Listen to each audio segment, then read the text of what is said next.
Sekarang yang paling bahaya, orang alim, orang soleh, hafal Quran, pinter qiraah, ngerti ayat hadis, menjadi sombong. Sombongnya mungkin tidak kelihatan di wajah dan badannya, tapi terasa dari hatinya. Kadang-kadang ketok moto nek wis qiraah iku ngene. A'udzubillahi minasyaitonirrajim. Bismillahirrahmanirrahim. Awas kalau tidak kagum, awas kalau tidak kagum. Awas kalau tidak memuji saya, awas. Saya tidak bisa ngeklaim. Allah yang boleh ngeklaim, tapi saya boleh merasakan. Perasaan saya mungkin salah. Tapi saya pantulkan mungkin kesalahan itu. Syukur Anda menjumpai kebenarannya. Saya tidak pernah mengatakan bahwa yang saya omongkan benar. Kita itu sama-sama mencari kebenaran terus-menerus. Kapan-kapan saya pernah tidak menjelaskan benar piye jane. Itu ya teman sekalian ya. Oke, sekarang gini. Waktunya habis kira. Udah jam 3 pas. Gini.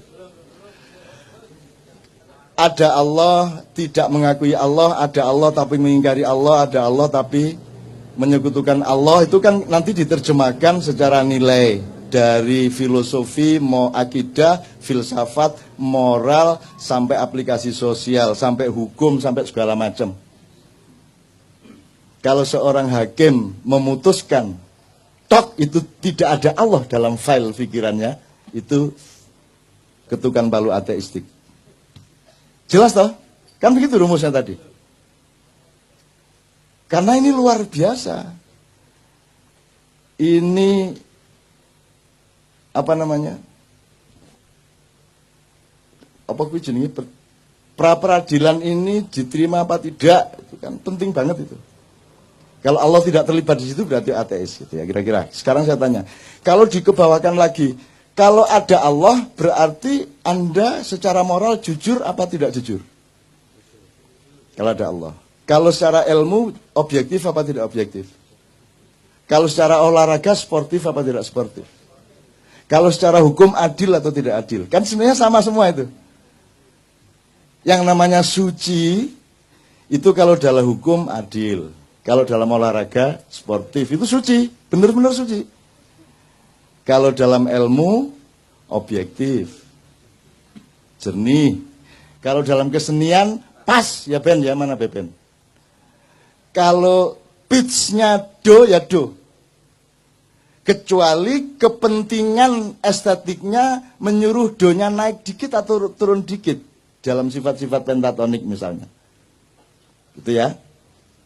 Sekarang saya tanya, praktis saja sama Anda. Apakah di sini Anda bisa jujur? Yang bicara tadi jujur apa tidak? Pakai dibatas-batasi enggak? Kalau ngomong aja tuh, sejujur-jujurnya apa adanya, betul enggak? Coba Dadang suruh pidato di masjid, coba. Coba, demi Tuhan saya ateis, jajal ngomong ngono di Petamburan. Tapi Dadang boleh jujur menjadi dirinya. Dan aku mengerti aslinya dia. Aku tidak percaya kepada kata-katanya. Karena dia sangat lembut dan penuh cinta dan penuh kesolehan perilakunya. Loh. Aku tidak percaya sama kata-katanya. Wong kata-katanya itu untuk menutupi kesuciannya. Dadang, top tedang kamu dang. Mau masuk Facebook ya kira ya. Itu sekalian ya, oke. Insya Allah di sini ya, dari tadi saya di belakang 2-3 jam di sana. Dan saya lihat, ini teman-teman jujur amat ya, suci mereka ini. Dan malaikat sudah Anda perintah untuk melindungi Anda. Karena malaikat itu kan fungsinya ya'malu ma yu'marun. Mengerjakan yang diperintahkan. Ustaz, siapa yang punya hak memerintah malaikat? Allah. Manusia boleh enggak? Tolong kapan-kapan antum jelasin ya. Siapa ahsani takwim? Manusia. Siapa yang diberi hak khilafah? Manusia. Malaikat di bawah manusia atau di atas manusia dalam soal otoritas khilafah? Di bawah manusia, jadi Anda bisa perintah malaikat. Loh ini beneran. Kan bareng hati nih. Gendeng arek-arek iki. Kurang ajar aku diarani ngono karo arek-arek. Bayangin itu. Wah kalau banjir Nuh itu yang mati berjuta-juta orang itu Israel. Wah speed tinggi pokoknya gua. Itu remeh mbuh piro itu. Gimana sih? Malaikat itu institusi. Gitu loh. Ada Perdana Menteri namanya Jibril, Menteri ini namanya Mikael, Menteri Penerangan namanya Israfil. Masa Israfil ini trompet terus, masa diciptakan Allah bermiliar-miliatan penggaweane mek ngene ya. Gendeng arek-arek iki. Mbok pikirannya hidup. Nah, fikir ini kan Anda berlatih untuk ludeng akalmu, betul enggak? Di sini ludeng enggak pikirannya? Aku tanya di tempat mana yang kamu bisa ludeng semerdeka-merdekanya tapi tulus seperti di sini. Begitu kamu ke kantor, bisa kamu mikir gitu? Kebuntu kan gitu kan? Di sini Anda ludeng, lah iya. Terus nodoh Israfilku penggaweane trombon. Gendeng arek-arek. Itu berarti dia yang melakukan, dia sound system. Dia loudspeaker of all information from Allah. Kan gitu. Jadi informasinya gak mek toet-toet tok. Engko dhek terus usul, Gusti Allah mbok kula nyuling barang. Mosok nerompet tok itu kan. Engko dhek gawe proposal. Wah niku enten gamelan kula nggih tak ngegong ah. Arek-arek iki lho. Gimana ulama-ulama ini jelasin Islam ya Allah? Kok tidak boleh berkembang akal sehat itu? Gitu loh. Itu berarti dia yang menjadi duta informasi. Jadi al-khabirnya Allah itu melalui Israfil. Tapi khususan untuk Muhammad surat sakti itu Jibril langsung Perdana Menteri gitu loh. Terus saiki mergo wis gak ono wahyu, Jibril nganggur. Ngene iki.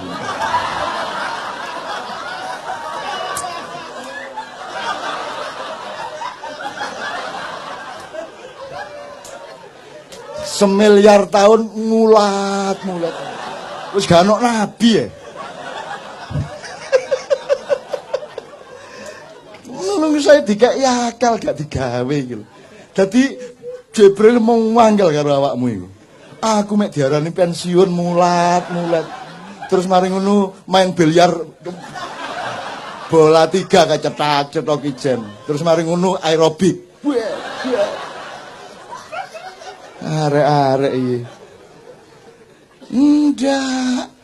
Makanya belajar madza al-wahyu wa ma adraka mal wahyu. Wahyu itu apa dipelajari dong. Kalau ilham itu apa, hidayah itu apa, fadilah itu apa, maunah itu apa. Dipelajari gradasinya, strukturnya, perangkat-perangkat dan persyaratannya. Kamu pikir Allah itu membikin terus Allah itu wah ngenteni jek suwe kira Jokowi. Wah jek suwe ki Soeharto. Bagi Allah seluruh kejadian yang kita alami dari Adam sampai kiamat itu cuman des ngono tok. Kalamhin bil basar. Sekejapan mata ngene gitu. Jadi kedep ngene iki wis kita sudah berlangsung sekian triliun tahun. Itu sama dengan Nabi Sulaiman bikin sayembara, siapa yang bisa bawa istana Bilqis ke sini. Terus Ifrit saya yang akan angkut memindahkan istana Bilqis ke sini. Berapa lama kamu membawa? Kata si Sulaiman alaihissalam. Sebelum baginda berdiri dari singgasana, istana sudah sampai ke depanku. Sulaiman kan menghormati jane wis kesuwen jane gitu, tapi dia nggak ngomong dia. Bisi aku tok kesuwen nun ya. Nggih ngono.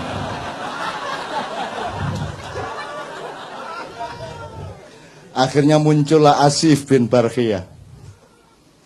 Ya baginda, Sebelum Baginda selesai berkedip, istana sudah di sini. Terus Sulaiman gurung jawab, sudah di situ istananya. Jadi jin kalah sama manusia jauh. Dan malaikat disuruh Allah taat kepada khalifah. Makanya yang bikin proposal malaikat kepada Muhammad, kepada Ibrahim. Yang bikin proposal malaikat. Gunung bikin proposal kepada Muhammad. Ya Rasulullah, engkau dipanah oleh orang-orang kafir itu sehingga lehermu luka. Sehingga pundakmu sengkleh dan engkau dievakuasi masuk ke gua Uhud. Mohon perkenankan aku untuk menjatuhkan, menggugurkan batu-batuku supaya menimpa pasukan-pasukan kafir itu. Terus malaikat Sang Hyang Bayu, Sang Hyang, macam-macam datang. Rasulullah izinkan, saya tak ngebes. Ngebes itu artinya badai. Saya tak nyunami. Wus macam-macam bahasa nih. Terus rumah sana nek malaikat cara apa? Kamu pikir siapa yang mengajari malaikat ngomong? Tahu benda ini, benda itu. Ustaz, apa ayatnya? Adam diajari Allah, Adam mengajari malaikat. Jadi karena kejadian air yang naik ke darat itu namanya tsunami, ya ada ngomong, kalau tak nyunami nggih Kanjeng Nabi ngono.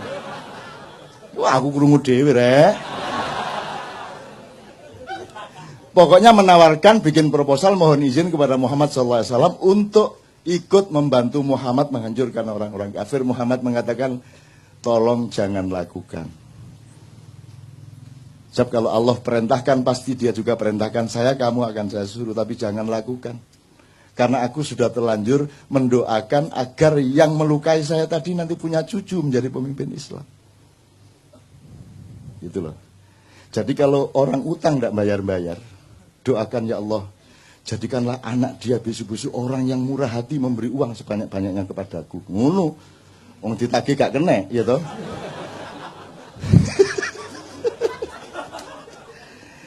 Gembira ya Anda ya. Loh, ini namanya rahmatan lil alamin. Bukan hanya rahmatan lil ad loh. Kita khalifatun fil ad, tapi rahmatannya lil alamin. Jadi Anda harus bisa ke Mars. Anda harus naik ke langit-langit. Anda harus ke langit 2, langit 3. Anda menembus dimensi-dimensi. Karena Anda berkewajiban untuk rahmatan lil alamin. Lah ini bumi tok aja kamu tidak bisa rahmatan lil alamin. Paten-patenan bendino. Soal tato gelut. Ayo tatoan gak oleh wudu. Gitu toh? Gak sah wudumu. Seneng arek-arek. Kok gak sholat? Aku gak iso wudu ya. Disangganya terus sedih, seneng. Wong gara-gara tatoan gak bisa wudu. Akhirnya dia gak pernah sholat kan. Sing salah sing bid'ahno atau sing karena gak sholat akhirnya. Jadi kalau Anda ingin tidak sholat, mulai besok tatuan.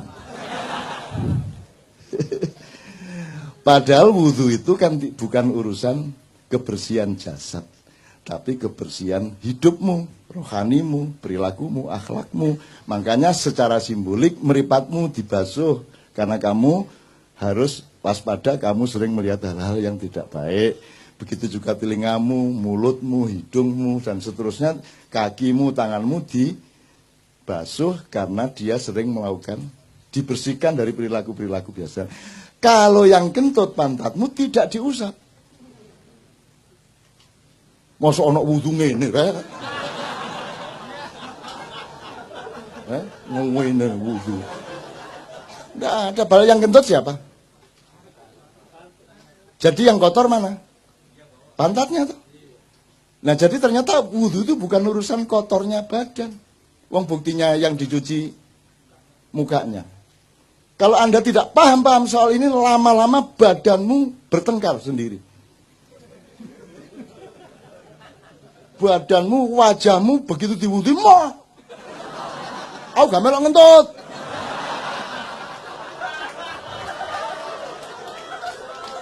Terus ngene,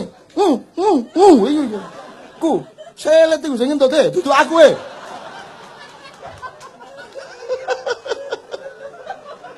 Logis ya? Jelas ya? Agama menggembirakan ya? Paling tidak menjadi rahmatan lil alamin pada dirimu, pada keluargamu, wis alhamdulillah. Kalau itu sudah kamu alami setahun 2 tahun, kamu adalah rahmatan lil alamin bagi tetanggamu, bagi semua yang ketemu dengan kamu. Kan begitu. Kalau Anda sudah mendapat cahaya, lama-lama Anda menyatu dengan cahaya, lama-lama Anda menjadi cahaya. Kalau Anda sudah menjadi cahaya, tidak perlu bersinar. Oh, tak terus gendeng kan. Kalau Anda sudah bersatu dengan Allah, Anda tidak butuh iman, Bu. Gendeng lagi. Terus YouTube, MH tidak butuh iman. Wow, titik 2. Dipotong meneh, so buntut. Maksud saya, iman itu kan jalan, jembatan untuk kamu berjumpa. Supaya kamu tidak ragu-ragu terhadap perjumpaan denganku, kata Allah. Maka kamu menyatu dengan Allah. Kalau kamu hidupmu sudah terus-menerus ludeng Allah dan kamu secara dialektis, kamu tidak butuh iman lagi. Loh, ngarepe ngono iku. Ojo terus MH anti iman. Loh, gendeng arek-arek iki. Saya ditanya wartawan MI. Cak, kalau puasa Mbak Novia memasakkan apa? Kalau buka, terus aku jawab, pokoknya saya itu ndak ingin yang susah-susah. Maksudnya, ya misalnya daging ayam itu kan kudu betot, dicekel apa? Belunge terus wis angel gue Mas, aku tempe tahu wis gampang, bleng ngecapi cepet. Terus besok keluar di koran MI. MH2 saya anti daging. Apa ini? Saya anti daging. Oh, jangan vegetarian. Naruno terusan akhirnya. Saya enggak vegetarian. Saya tidak anti daging. Bayangin kalau saya vegetarian dan saya yakin kepada vegetarianisme, terus semua manusia itu vegetarian, dunia akan hancur. Lah terus PT gak dibelah. Wedhus ambruk, jalan Tamrin wedhus kabeh.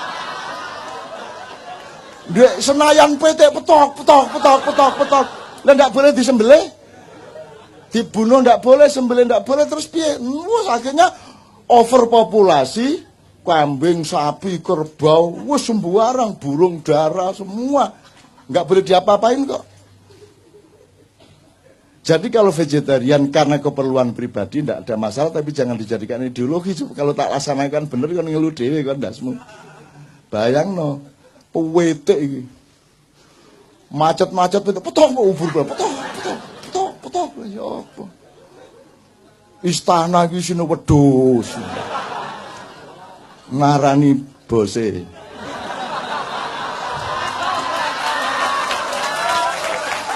Ngono upamane ya. Oke, sekarang saya tanya, iki wis entek waktune rek aku wis kudu nang airport iki rek. Oke. Anda di sini jujur insyaallah ya. Berarti Anda sama Allah kompatibel, luding dia pada Anda, ya. Sekarang saya tanya, kalau di rumah berapa persen bisa jujur? Di rumah tanggamu sama istri, sama suami, sama anak, berapa persen bisa jujur? Nggak usah kamu jawab, cukup di batin. Ya. Begitu kamu ke kantor, berapa persen jujurnya? Kamu kalau jujur di kantormu, hancur apa jaya? Kalau kamu jadi anggota DPR, dibutuhkan kejujuran berapa persen? Mana yang dibutuhkan kejujuran atau kekejaman? Mana yang dibutuhkan kesantunan apa ketegaan hati? Jadi di negara ini, di mana tempat kejujuran? Di mana tempat kesucian? Di mana tempat kemurnian? Di mana tempat objektivitas? Di mana tempat keadilan? Hanya di sini. Pas Jumat kedua tok.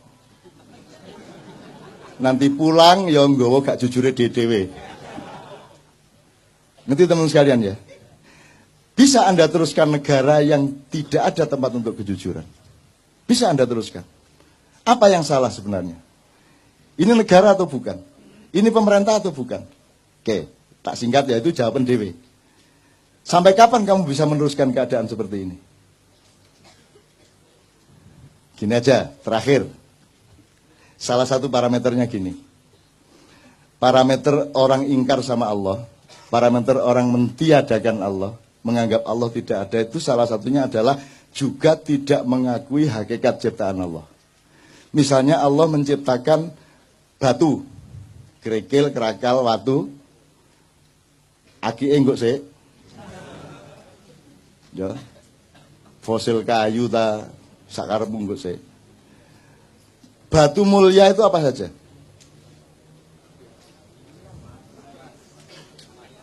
Emas, intan, berlian. Oke, mau milih apa? Intan gitu ya? Intan ya? Oke, 3 aja kita ambil 3 dari variabel ini. Intan, emas, batu. Kalau intan, emas, batu, Anda bisa nggak ngukur dengan mata Anda ini emas beneran atau tidak?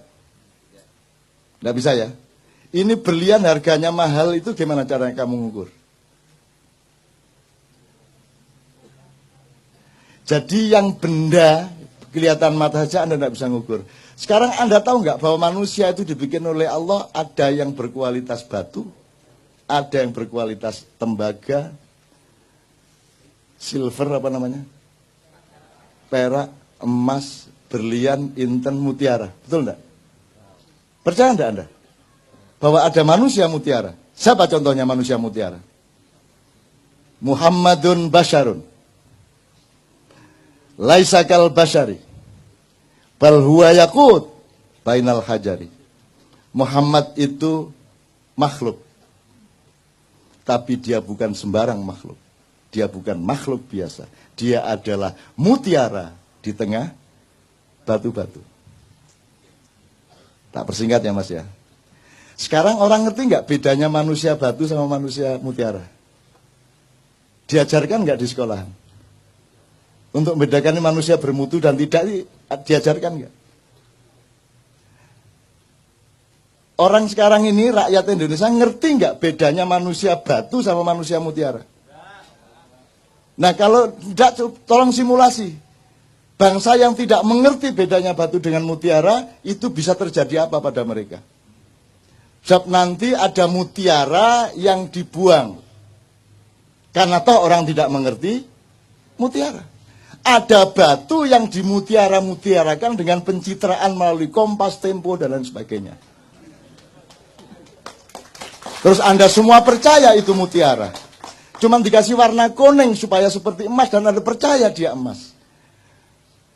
Terus Anda harus pakai demokrasi, dan demokrasi itu biar seon emas sama seon batu sama. Satu suara. Demokrasi itu lahir dari bangsa yang tidak mengenal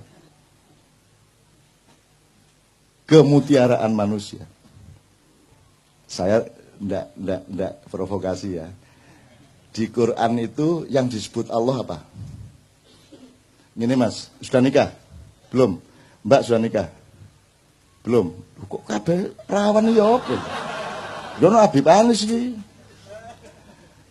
Udah nikah? Udah. Lebih penting mana, negara apa nikah?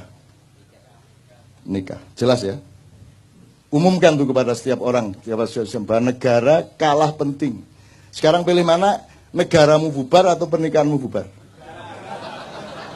Dah jelas.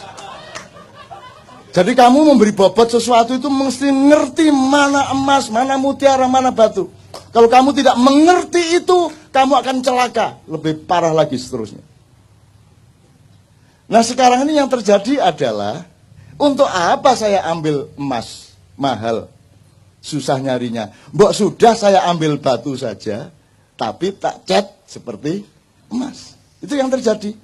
Musik ya gitu, DPR ya gitu, pemerintah ya begitu, kan yang dicarikan batu-batu. Jadi kalau kamu sekarang oleh Allah diberi karomah, sehingga Anda adalah mutiaranya bangsa Indonesia, Anda harus siap untuk sengsara, siap untuk tidak dianggap. Karena yang berkuasa dan yang punya duit tidak akan mau membeli Anda karena terlalu mahal harga Anda. Mending ambil batu, dianda-andakan, ngerti nggak? Ngerti ya? Oke. Sementara tidak ada orang marah, orang juga nggak ngerti kok bedanya emas sama. Jadi teman-teman di Ma'iyah ini nomor satu adalah tolong belajar kualitas manusia. Tolong mempelajari mana manusia batu, mana manusia mutiara, mana emas. Zaman kalau di Quran hanya disebut ada raja. Dan raja itu yang menentukan sebenarnya Allah, yaitu kalau orang rakyatnya sudah mengetahui, oh itu memang orang mutiara itu. Sulaiman itu memang mutiara. Yusuf itu memang mutiara. Daud itu memang mutiara. Semua orang mengakui dengan jujur. Maka dia rajanya memang. Tidak perlu pemilihan. Pemilihan itu terjadi karena Anda tidak ngerti bedanya mutiara sama. Saya bukan anti pemilu. Tapi kalau diterusin memang anti pemilu. Tapi saya tidak mengatakan begitu. Bahwa outputnya seperti itu bukan salah saya. Nah sekarang Anda mau pilih mana? Di Quran tidak ada disebut kecuali kerajaan dan raja. Dan Anda ditipu selama 500 tahun ini. Anda pikir yang di sana itu kerajaan itu bukan kerajaan, itu bukan raja. Raja nggak begitu. Raja punya kualitas, raja punya wibawa. Kalau pakai terminologinya Ronggo Warsito ya Satrio Pinandito, Sinisian Wahyu. Sinanding Wahyu, enggak apa-apa, Sinisian, Sinanding bodoh sama. Jadi Anda harus bisa melihat. Nah sekarang mutiara-mutiara justru dihancurkan. Apakah dia inovator teknologi? Harus dihancurkan. Apakah dia wartawan kreatif? Dikeluarkan. Karena Anda mutiara. Anda mau jujur, mau jernih, mau berbinar-binar seperti mutiara, Anda dikeluarkan. Yang dibutuhkan batu-batu yang dipoles. Karena sekarang yang nomor satu pencitraan. Yang penting itu bukan kamu itu ayam atau bukan. Yang penting rasamu ayam. Bener nggak? Kata Sabrang, jeruk itu hanya dipakai untuk cuci piring. Nah yang diminum orang itu yang rasa jeruk. Gendeng ngomong saya. Apalagi orang Jawa, ini sedang periode di mana orang Jawa memperhinakan dirinya. Kalau ada sinetron yang paling rendah derajatnya pasti orang Jawa. Kalau pembantu rumah tangga harus orang Jawa. Kalau pelawak yang dibodoh-bodohkan pasti orang Jawa. Bahwa bahasa yang paling jelek adalah yang medok. Sehingga orang Jawa pun kalau di televisi menjawa-jawakan dirinya, bagaimana kamu kok baru datang sudah malam begini? Ya gak ada orang Jawa ngomong ngono rek. Dimedok-medokkan.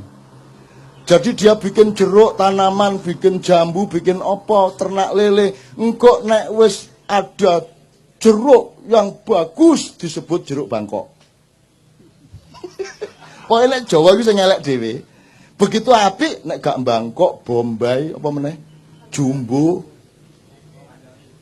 Mandarin kan gitu. Pokoknya yang istimewa, yang mutiara disebut luar negeri. Nah Anda bulan depan harus mulai tahu bahwa Anda ini direkayasa untuk ditutupi, dimusnahkan, dipendem, dihancurkan, disembunyikan dalam waktu yang sangat lama, 500 sampai 700 tahun, tergantung cara kita melihat bagaimana. Tetapi ini sudah sampai hampir ujungnya. Dan kita akan menemukan zaman yang baru sesudah itu. Insya Allah tidak lama lagi. Yang sehat badanmu, yang sehat, doakan saya juga sehat. Ini sudah berakhir, akan berakhir. Tapi kita masih akan lucu enggak karu-karuan beberapa tahun ke depan ini. Terus lucu sampai jangan guyu. Itu ya teman-teman sekalian ya. Pokoknya mutiara dan batu ya, tolong diingat. Itu aja kira-kira saya kira saya harus segera ke airport. Saya mohon tidak bersalaman malam hari ini karena engkau sudah rohani ya. Kalau engkau masih membutuhkan tangan, jasad dan materialku, engkau rendah. Tapi karena engkau dan aku sudah mengalami pertemuan rohani yang agung, maka tidak perlu bersalaman secara langsung. Itu caranya mergo kati kepingin cepet-cepet. Loh ya kan gitu, orang hidup kan mesra ya kalau begitu kan. Ya kan berarti aku sudah menyalamimu ini sekarang. Gitu ya. Tak doain semua Anda di sini akan oleh Allah dibuka seperti Rasulullah dibuka oleh Jibril dada dan kepalanya. Hidupmu akan semakin terbuka. Kapan Anda butuh, Anda dapat dari Allah. Kapan Anda ada kesulitan, langsung Anda ketemu kemudahannya. Amin ya rabbal alamin. Saya mohon kita semua berdiri, Ustaz, mohon didoakan. Untuk teman-teman yang beragama secara formal bukan muslim, Anda tolong jangan cemas dengan doa secara Islam ini, karena Islam itu rahmatan lil alamin. Jadi Anda dilindungi oleh orang Islam sepanjang Anda berbuat baik dan tidak curang kepada siapapun. Fadhil Ustaz. Al-Fatihah. A'udzubillahi minasyaitonir rajim. Bismillahirrahmanirrahim. Alhamdulillahirabbil alamin arrahmanir rahim maliki yaumiddin. Iyyaka na'budu wa iyyaka nasta'in ihdinas siratal mustaqim siratal ladzina an'amta 'alaihim. Astaghfirullahalazim astaghfirullahalazim astaghfirullahalazim. Allahumma shalli ala sayyidina Muhammad wa ala ali sayyidina Muhammad. Allahumma taqabbal minna salatana wa siyamana wa ruku'ana wa sujudana wa qu'udana wa tadarru'ana wa tahassu'ana wa tamim taksiruna ya Allah ya Rabbal Alamin. Allahumma antas salam wa minkas salam wa alaika ya'udus salam fahayyina Rabbana bisalam wa adkhiluna jannata darus salam tabarakta Rabbana wa ta'alaita ya dal jalali wal ikram.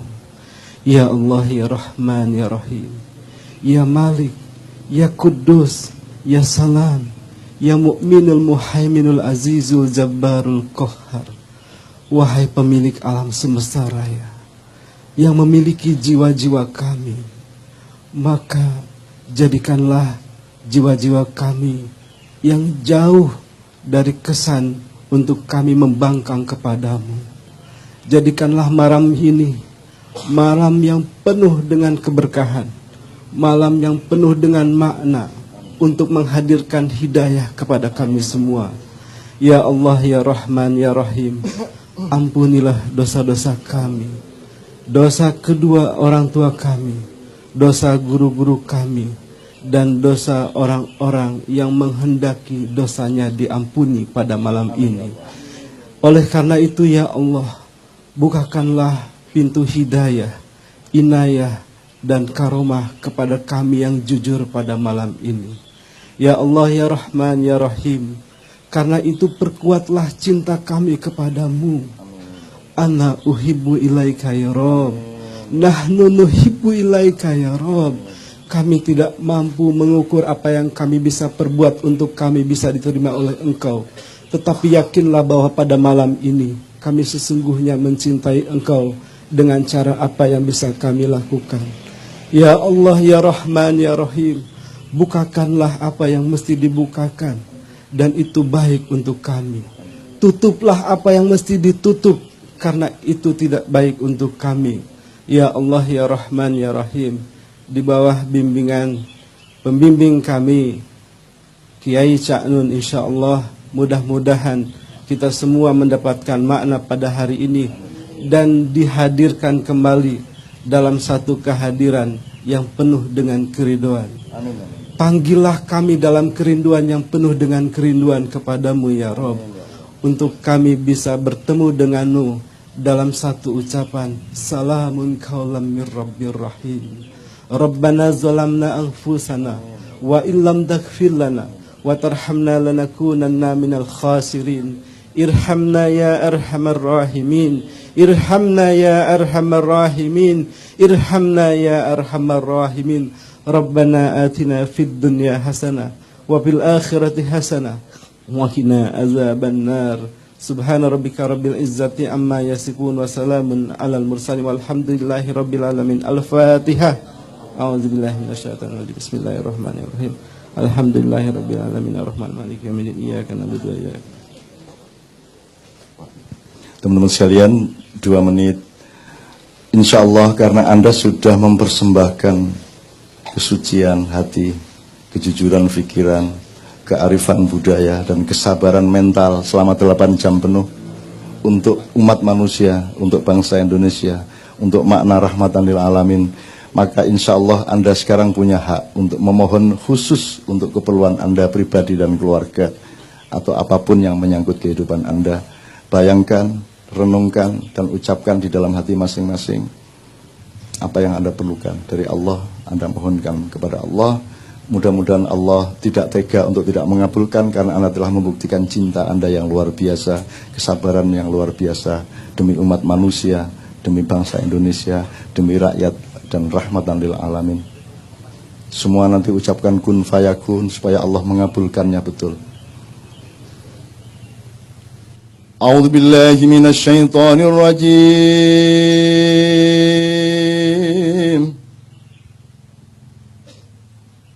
Bismillahirrahmanirrahim. Inna fatahna laka fatham mubina liyaghfira laka Allahu ma taqaddama min dhanbika wa ma ta'akhkhar wa yutimma ni'matahu 'alaik wa yahdiyaka siratan mustaqima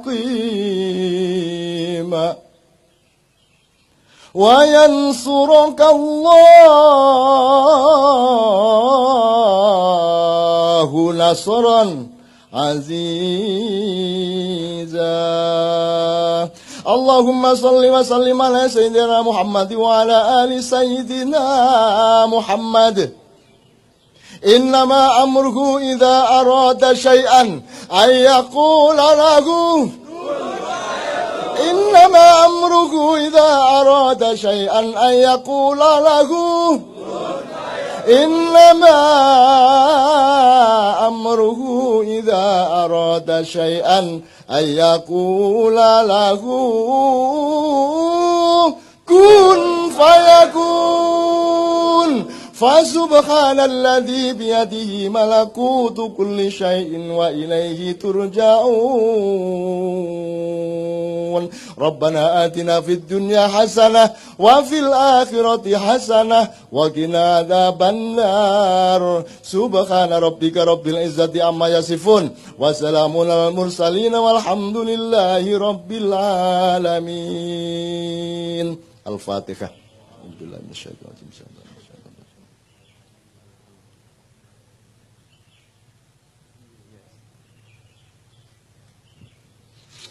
Mudah-mudahan bulan depan Allah membukakan ilmu tentang masa silam kita, untuk supaya Allah mengizinkan gerbang masa depan kita semua secara lebih terang benderang dengan kecerdasan sejarah. Amin ya rabbal alamin. Assalamualaikum warahmatullahi wabarakatuh.